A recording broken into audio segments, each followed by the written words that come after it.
Ontem à noite e hoje também pela manhã, quando nós estávamos estudando Lucas ontem e Coríntios, nós falamos sobre a questão da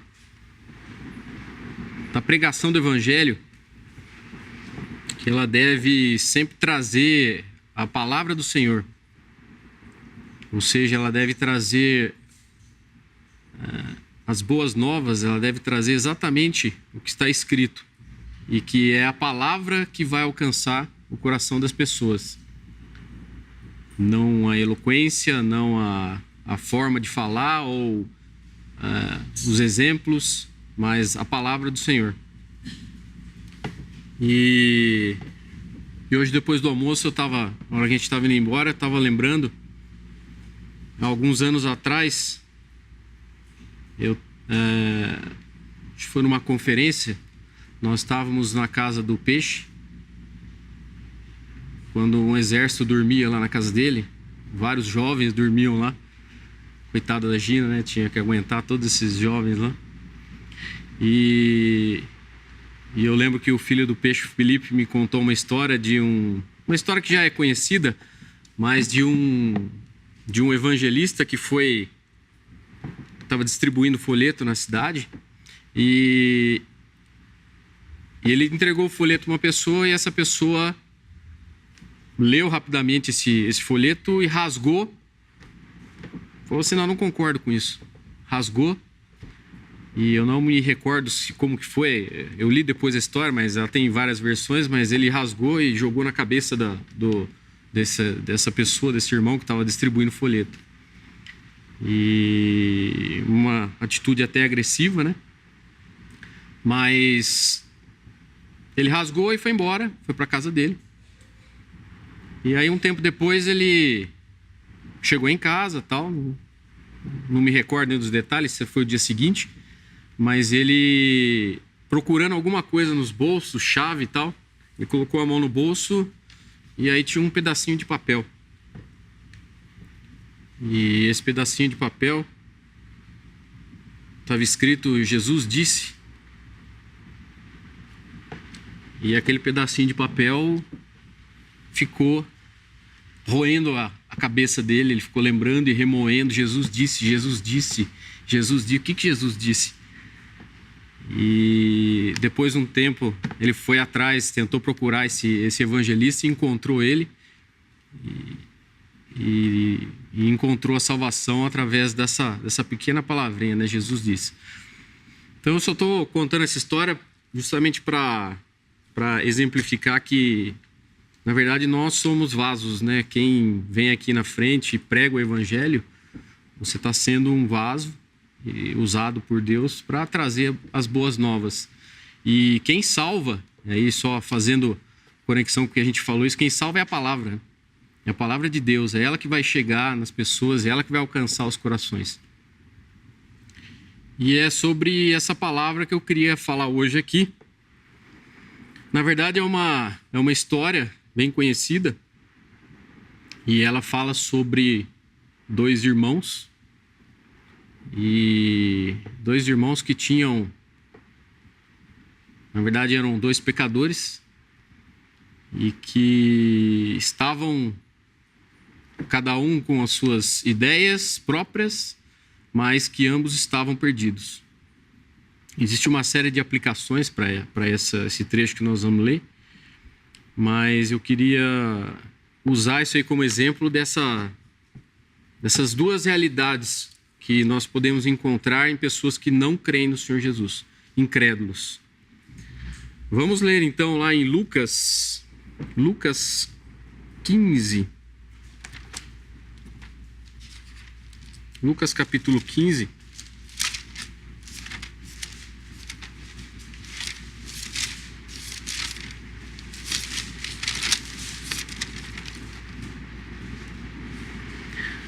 Versículo 11. Já é bem conhecido essa parábola do filho pródigo. E na verdade essa parábola ela fala de 3 pessoas fala de dois irmãos e de um pai amoroso. Então, vamos ler aqui, depois eu vou versículo por versículo entrando aí nos detalhes. Lucas capítulo 15, versículo 11. E disse: um certo homem tinha 2 filhos, e o mais moço deles disse ao pai: Pai, dá-me a parte da fazenda que me pertence. E ele repartiu por eles a fazenda. E poucos dias depois, o filho mais novo, ajuntando tudo, partiu para uma terra longínqua, e ali desperdiçou sua fazenda, vivendo dissolutamente.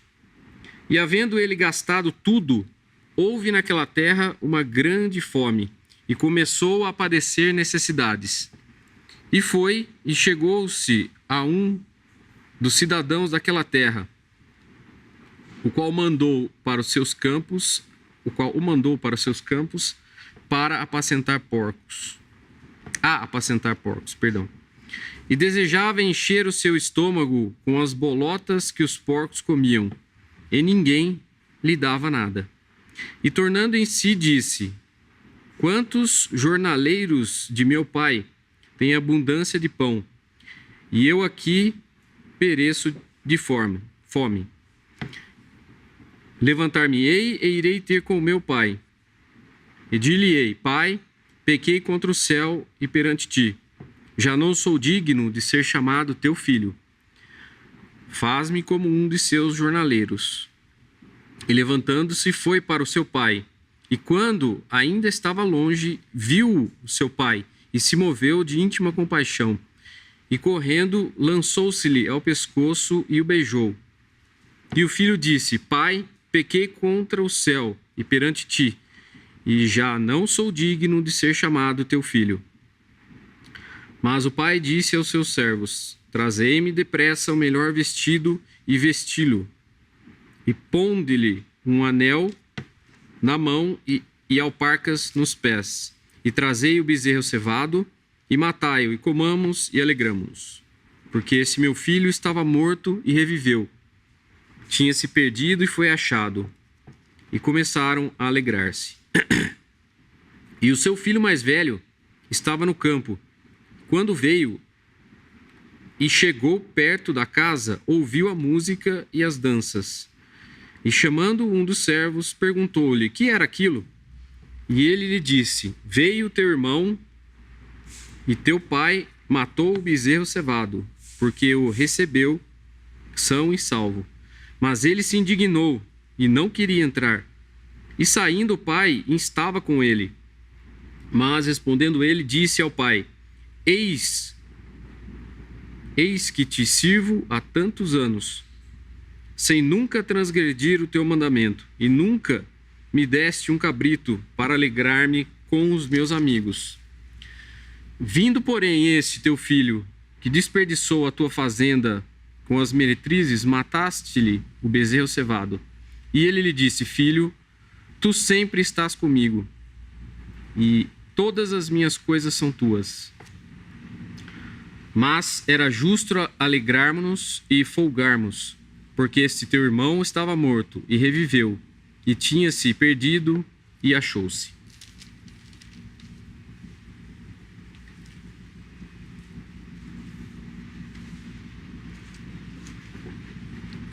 Então essa parábola aqui, ela sempre me chamou a atenção, porque ela fala justamente desses 2 filhos. Um filho pródigo. Filho pródigo é justamente um filho esbanjador. A palavra pródigo é esbanjador. E fala também de um outro filho que era religioso. Ou seja, ele tinha suas justiças próprias e se considerava bom. Mas entre esses dois, junto com esses 2 filhos, existia um pai amoroso que desejava que os 2 filhos estivessem com ele. E no versículo 11, ele fala que: e disse um certo homem que tinha 2 filhos, que são exatamente esses dois filhos. E todos nós, na verdade, um dia já fomos como um desses dois filhos. E muitos hoje ainda são como esses dois filhos. Ou nós temos o desejo de esbanjar, ou seja, o desejo de curtir a vida, de aproveitar tudo que o mundo tem, ou nós temos o desejo de sermos justos, de fazermos a nossa imagem perante as pessoas, de pessoas boas. Nos dois casos, sem a ação da salvação do Senhor Jesus, o Senhor Jesus morrendo por nós, são apenas obras de homens. Então, nesse versículo 11, que dá a introdução desses dois filhos, segue-se aqui no versículo 12, falando que o mais moço deles disse ao pai: Pai, dá-me a parte da fazenda que me pertence. Então, se nós pensarmos que um dia nós fomos pecadores, perdidos, e pensarmos que um dia nós chegamos ao ponto de cobrar a Deus a nossa parte, ou seja, todo esse mundo hoje, todo esse sistema, ele existe e as pessoas vivem com essa ideia de que elas podem aproveitar a vida ou aproveitar o mundo sem Deus. E é isso que ele está falando aqui: dá-me a minha parte. Então, eu posso querer ter os meus direitos, eu quero ter saúde, e é isso que o mundo hoje quer, né? As pessoas querem, eu quero ter saúde, eu quero ter emprego, eu quero ter uma boa condição social, eu quero ser protagonista da minha vida. Essa é uma das frases que a gente mais escuta hoje. Eu quero ser o protagonista. Seja você o protagonista da sua vida. Tudo sem Deus. E o irmão dá o exemplo que acredito que todos já devem ter passado por essa situação, principalmente os homens, né? Quando você compra o seu carro a primeira vez, né? O seu primeiro carro, você coloca... Imagina você colocar a sua namorada do lado e você sai para andar com esse carro. E aí, o que é essa situação? É uma situação onde você é o centro. Todos estão olhando para você com o seu carro, com a sua namorada. E as pessoas pensam exatamente isso. Elas imaginam coisas, elas planejam uma vida inteira. Eu vou construir sem Deus. E na verdade, lá no início, quando Deus criou Adão e Eva, não era para ser assim. Na verdade, era para estarmos com Ele. Mas o homem não quis isso. O homem quis fazer a sua própria vontade. E hoje ele faz isso. Ele quer aproveitar tudo que a vida tem de melhor sem Deus. Então esse filho aqui, esse primeiro, que é o mais novo, o esbanjador, ele estava seguindo nessa linha. E aí no versículo 13, fala que: e poucos dias depois, o filho mais novo, ajuntando tudo, partiu para uma terra longínqua e ali desperdiçou a sua fazenda, vivendo dissolutamente. Então, além de nós não querermos viver com Deus ou não fazermos o que Deus quer, nós fugimos de Deus. Essa foi a primeira reação, né, de Adão, por exemplo, quando ele pecou. Deus foi atrás dele, ele estava escondido. E Deus perguntou: Adão, onde estás? E é exatamente o que nós fazemos, nós fugimos de Deus. Ninguém quer estar próximo de Deus. Falo isso como um homem natural. Ninguém quer estar próximo de Deus. E foi o que esse filho aqui fez. Ele desejou ir para longe do pai e curtir e aproveitar tudo o que o mundo tem de melhor. Mas ele gastou tudo. Início do versículo 14, ele fala aqui, ó: e havendo ele gastado tudo. Então, tudo que nós falamos aqui, os direitos que nós queremos, saúde, riqueza, sermos os protagonistas da nossa vida, tudo isso tem um custo. Tudo isso chega um momento que ele acaba. Então, Satanás, ele gosta, ele quer, o plano dele é que nós nos enganemos, ou seja, ele nos dá tudo, ele transforma o mundo em algo maravilhoso, até você gastar tudo. Então você vai, gasta tudo que você tem, e aí ele vira a chave e começa a ou acusar-nos, né? Ou tentar jogar cada vez mais esse incrédulo, né? Esse homem para baixo. E na verdade, o que acontece na sequência, que ele gastou tudo, esse jovem, acontece algo aqui. Acontece uma grande fome. Então, essa fome é quando tudo zera. Ou seja, tudo se acaba. Todo aquele sonho, toda aquela fantasia que nós tínhamos de que o mundo ia ser bonito, de que nós teríamos riquezas, prosperidade, etc, etc, ele acaba. E nesse momento é que não existe ninguém próximo de você. Ou seja, você está só. É você com os seus pensamentos, mas Deus ainda está te olhando. E é interessante que nesse momento, é nesse momento que acontecem as situações mais incríveis, onde todos se afastam e nós começamos a buscar, ou seja, o homem começa a buscar outras fontes de satisfação. Como eu não posso ter o que eu quero, a riqueza, eu começo a buscar pequenas coisas, pequenos prazeres, e é nesse momento que muitos acabam fugindo para drogas, para vícios, porque já que eu perdi toda a minha prosperidade, agora eu pelo menos posso ter um pinguinho de prazer com alguma coisa.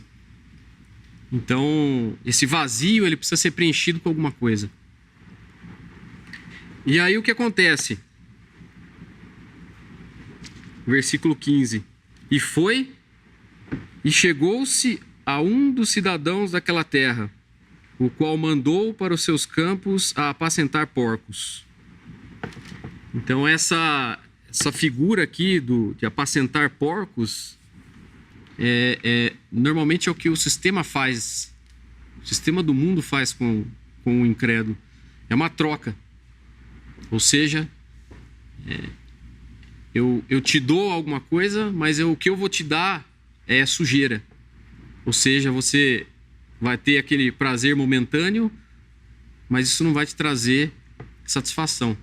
E vai se tornar algo que você vai precisar cada vez mais de alguma coisa. Algo mais para preencher, algo mais para preencher. Então, o incrédulo acaba se tornando dependente do sistema, dependente de algo para satisfazê-lo. E ele se afunda cada vez mais. Como nós vemos aqui no versículo 16, indo na sequência, e desejava encher o seu estômago com as bolotas que os porcos comiam, e ninguém lhe dava nada. Então, eu não sei se vocês sabem, mas brincar com porco é algo que é perigoso. É um lugar sujo, e o porco é um animal que aparentemente ele pode parecer inocente, mas um porco, quando ele morde e ele roda, né? Ele gira. Então, ele causa feridas muito profundas. E estar num chiqueiro, ou seja, que comer as bolotas junto com os porcos, era um local perigoso. E esse filho aqui, ele estava nessa situação de perigo. Ou seja, ele estava numa situação onde ele precisava de salvação. Ele precisava encontrar um meio de sair disso aqui. E aí nós vemos no versículo 17, na sequência, e tornando em si, disse: quantos dos jornaleiros de meu pai têm abundância de pão, e eu aqui padeço fome. Então, nesse momento, ele começa a perceber o que ele perdeu.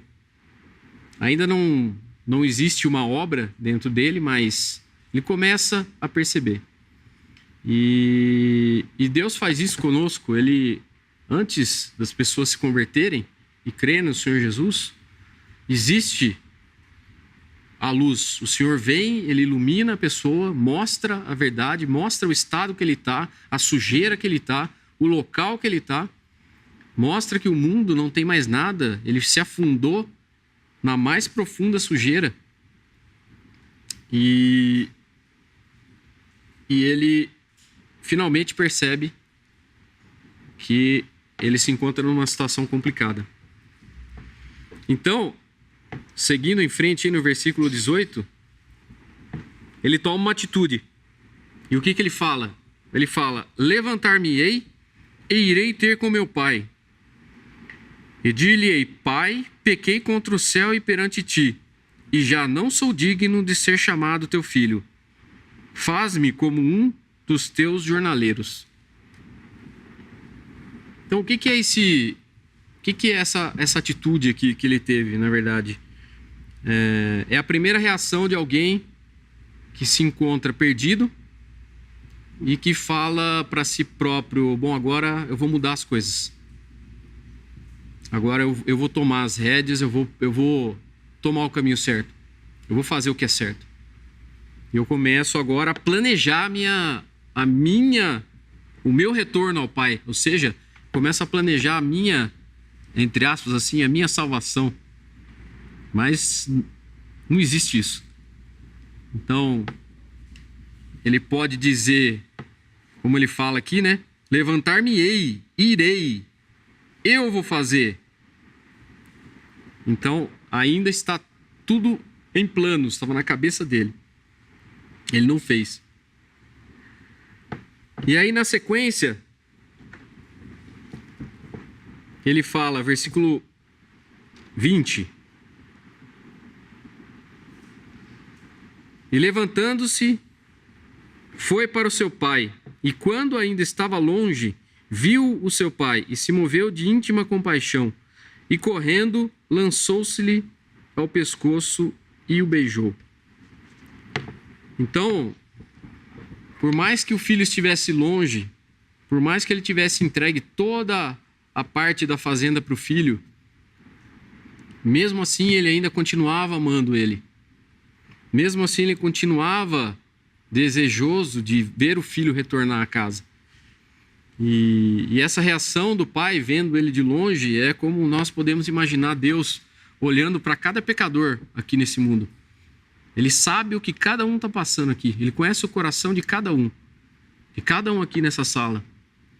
Ele sabe o que cada um aqui precisa. E é um pai que, na verdade, nós escolhemos nos afastarmos dele. Lá atrás, lá no início,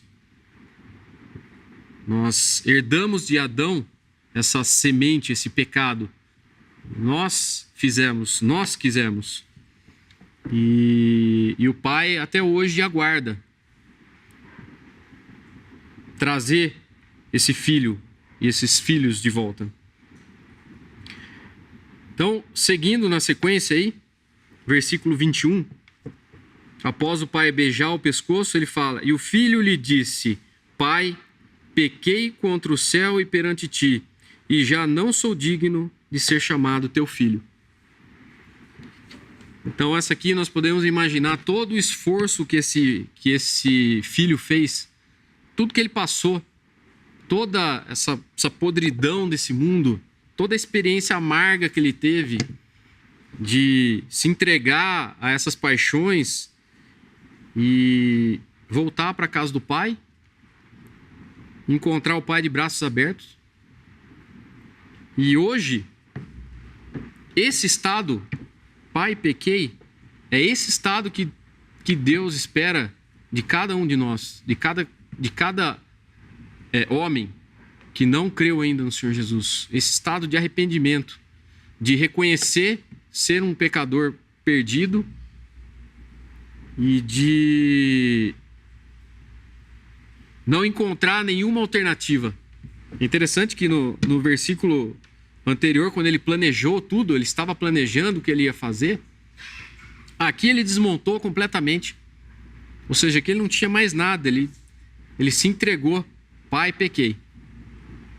E quando nós chegamos nesse estado de arrependimento, onde nós não somos mais nada, ou seja, é só nós e o chão, é quando Deus pode, então, começar a agir na nossa vida. E quando eu falo Deus, irmãos, nós não podemos esquecer que toda essa obra só foi possível através do Senhor Jesus. O Senhor Jesus se fez pecado. Ele veio aqui a esse mundo. Ele estava na glória com o Pai, desceu aqui, deixando tudo que tinha e se entregou por nós na cruz. Mas Deus, o Pai, é o mesmo Pai amoroso. Então, aqui, nessa história nossa aqui, é justamente essa figura desse amor do Pai. E o que ele faz? O que esse amor do Pai faz? Justamente no versículo 22, 23 e 24. Mas o Pai disse aos seus servos: trazei depressa o melhor vestido e vesti-lo, e pondo-lhe um anel na mão e alparcas nos pés, e trazei o bezerro cevado, e matai-o, e comamos e alegramos. Porque este meu filho estava morto e reviveu, tinha-se-lhe perdido e foi achado. E começaram a alegrar-se. Então, muitas vezes, é interessante quando você olha que as pessoas não querem aceitar o Senhor Jesus. Eu não quero. Eu olho aquela pessoal lá com Bíblia na mão. Puxa vida, o que esse pessoal está perdendo, né? Na verdade, não é o que esse pessoal está perdendo. Na verdade, é o que ele está deixando de ganhar. Ou seja, todo esse privilégio de estar junto com o Pai, e é exatamente isso que esse filho aqui vai receber tudo de volta, todo esse amor do Pai, em vestir esse filho novamente. E aqui ele fala, primeira coisa ele fala, trazer depressa o melhor vestido. Então ele limpou esse filho, então foi necessário uma limpeza, e essa limpeza a gente sabe que a única forma de nós nos limparmos é através do sangue do Senhor Jesus. O Senhor Jesus nos limpou, nos lavou e nos tornou aptos a estarmos diante do Pai. Então, Ele fez essa obra através do teu Filho, através do Senhor Jesus. Então, essa aqui é uma figura disso. Depois ele fala: trazei depressa o melhor vestido. Esse vestido é o que? É nos revestirmos de Cristo. É agora nós estarmos na posição aonde o Senhor Jesus está. Então, quando Deus olha hoje para nós, Ele nos vê em Cristo. E esse é um privilégio muito grande de estarmos hoje sendo identificados como Cristo, através de uma obra que Ele fez na cruz. Então, jamais esse jovem aqui poderia se gabar de alguma coisa. Eu planejei estar com o Senhor. Não. Impossível. E aí ele vai e coloca um anel, como ele fala aqui, pondo-lhe um anel na mão. O anel, ele significa poderio, ou seja, é um sinal de poder. Os reis antigamente tinham esse anel, né? Era um anel que mostrava a linhagem real. E hoje nós temos o privilégio de sermos, depois de salvos, de sermos chamados de filhos de Deus, junto com o Senhor Jesus. Que privilégio gigantesco. A gente pode até pensar, puxa, eu vou trocar tudo isso por alguns momentos de prazer, de alegria, porque mesmo depois de salvos, muitos de nós corremos o risco de cair também, a trocar todo esse privilégio, essa maravilha de estarmos identificados com Cristo, trocarmos isso por algumas migalhas. Então, olha o privilégio. E outra coisa que ele fala, além do anel, é as alpacas nos pés. Ou seja, ele separou o pé. A alparca fala de separação da sujeira, separação do mundo. Ele nos separou, nos limpou de toda essa sujeira que esse mundo hoje representa. Toda essa falha, essa queda, essa miséria que é esse mundo. Então, o privilégio que esse jovem teve com esse pai amoroso é algo que nós podemos hoje desfrutar também. Ou seja, o Senhor Jesus foi até a cruz, se entregou por nós, morreu por nós na cruz para que hoje pudéssemos ter todos esses privilégios. E nós só podemos dar graças a Ele. E na sequência, queria ler só um versículo lá em Colossenses, capítulo 1, versículo 12.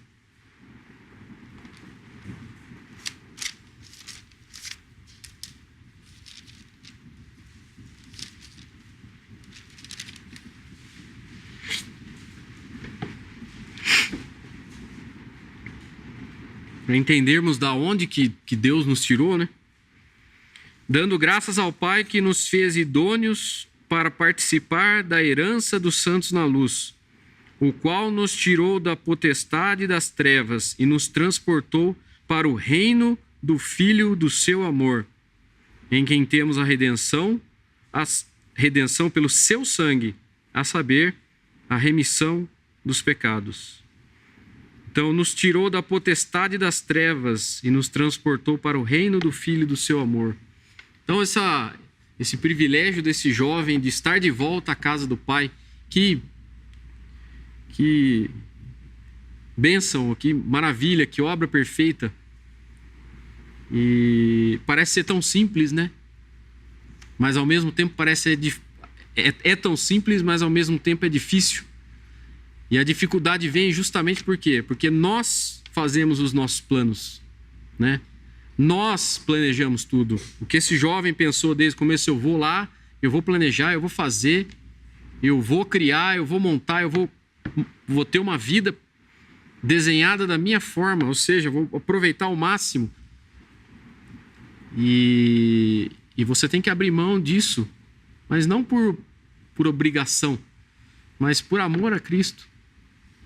Só que enquanto Deus não fizer essa obra no coração desse incrédulo, dessa pessoa, é praticamente impossível. Então esse jovem teve esse privilégio de poder estar de volta à casa do Pai. E o que eu espero sinceramente é que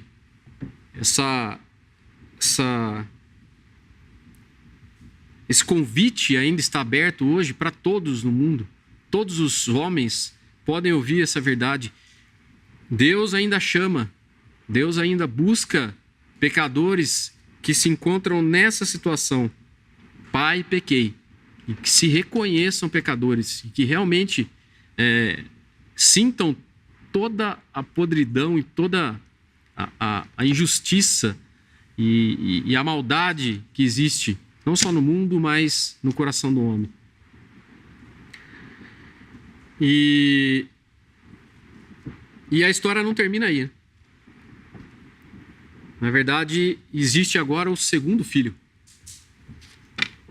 E o segundo filho, filho mais velho, nós lemos então no versículo 25 do nosso capítulo lá de Lucas 15, versículo 25 e 26.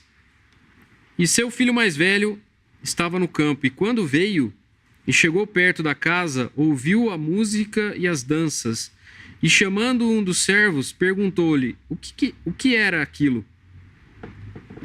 Então nós podemos imaginar você, como filho, chegar na casa do pai e tem uma festa e você não vai até seu pai. Você chama um servo, né? Como é que ele fala aqui? Chamando um dos servos, o que é aquilo?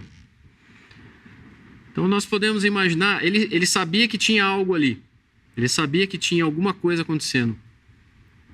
Mas orgulhoso, ele não foi.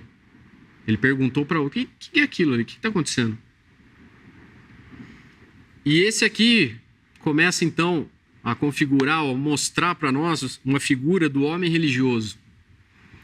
Eu me lembro uma vez que o irmão falou que é lógico que para Deus nada é impossível, mas é muito mais difícil uma pessoa religiosa aceitar o Senhor Jesus.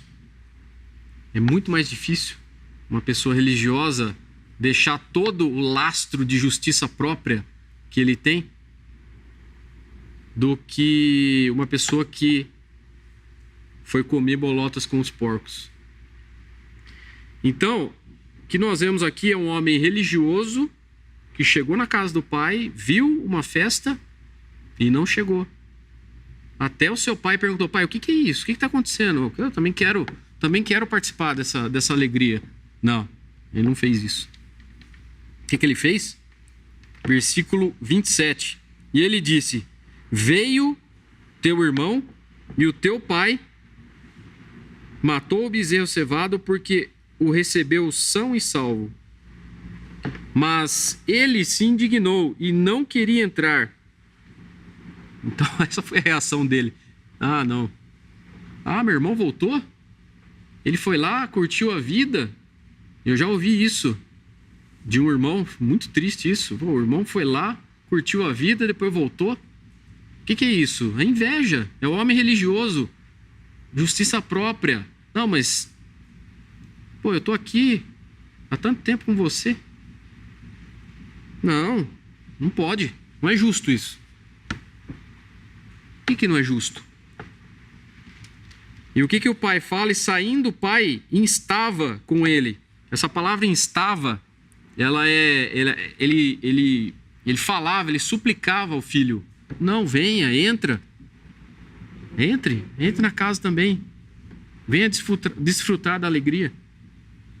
Mas, rebelde.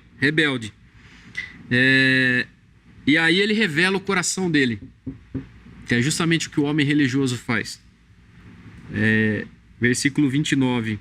Mas respondendo ele, disse ao pai: eis que te sirvo há tantos anos, sem nunca transgredir o teu mandamento, e nunca me deste um cabrito para alegrar-me com os meus amigos. Então até grifei aqui a palavra. Te sirvo, nunca me deste, alegrar-me. Ou seja, quem era o foco aqui? Era ele. Era a justiça própria dele. Sou eu. Olha as minhas. Olha o que eu fiz para você. O que eu fiz para você. E teve uma pessoa da minha família que durante praticamente muitos anos tinha exatamente esse comportamento.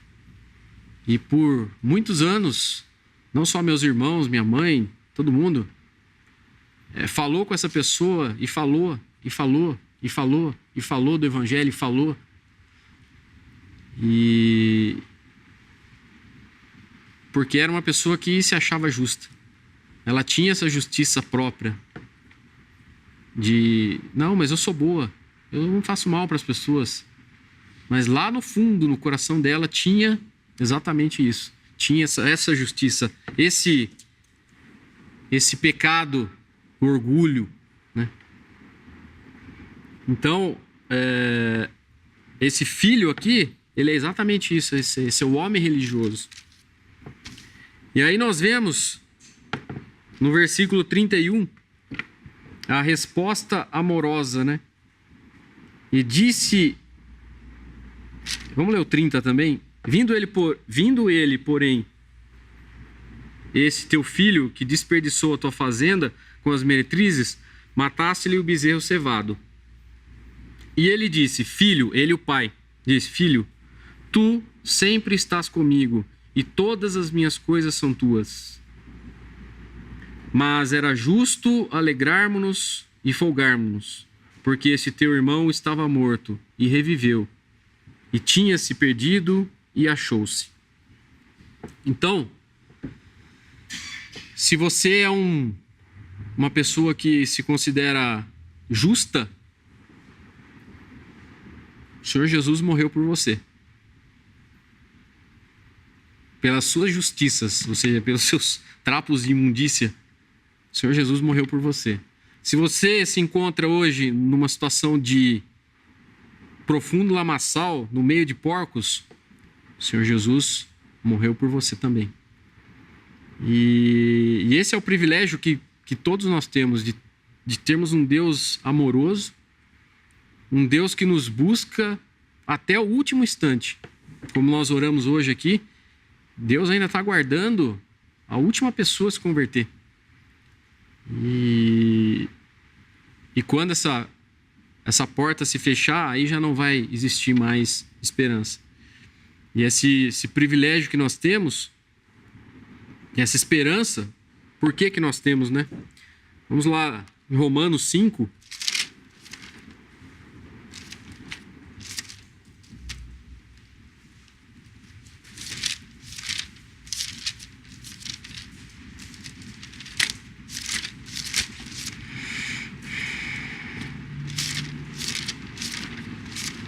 Romanos capítulo 5, versículo 6. Porque Cristo, estando nós ainda mortos, porque Cristo, estando nós ainda fracos, morreu a seu tempo pelos ímpios. Então, por que em Cristo morreu? Quais são os ímpios aqui, desse nosso trecho que nós lemos? Justamente esses dois filhos, um esbanjador e um justo. E Deus, lá em Efésios 2 também, Efésios 2:1, só para a gente concluir.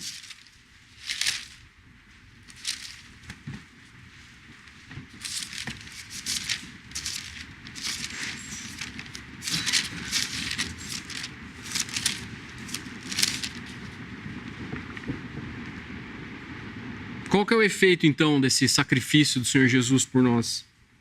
E vos vivificou, estando nós mortos em ofensas e pecados.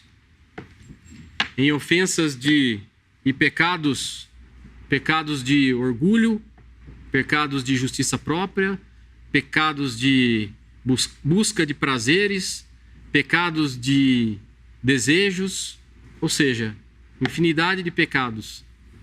Mas o pecado em cada homem, isso ele julgou, o pecado. E só para finalizarmos, em um versículo conhecido, João 3,16.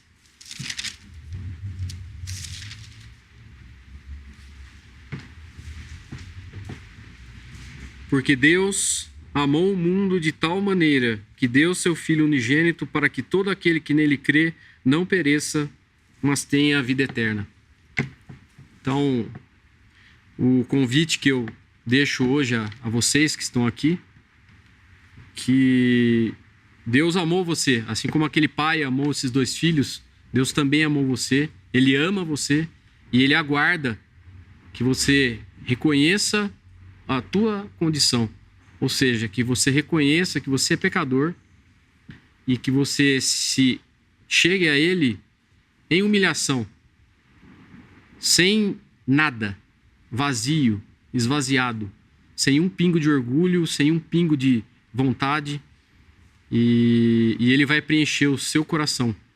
Quando o Espírito Santo dele, o Espírito Santo, vier habitar em você e você ser preenchido com essa perfeita obra, e o Senhor poderá então agir na sua vida.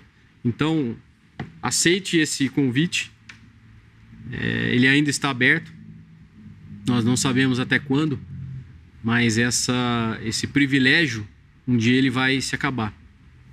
E esperamos que hoje seja o dia da salvação. Se você ainda não é salvo, mas que você realmente aceite a Cristo como seu único e perfeito Salvador.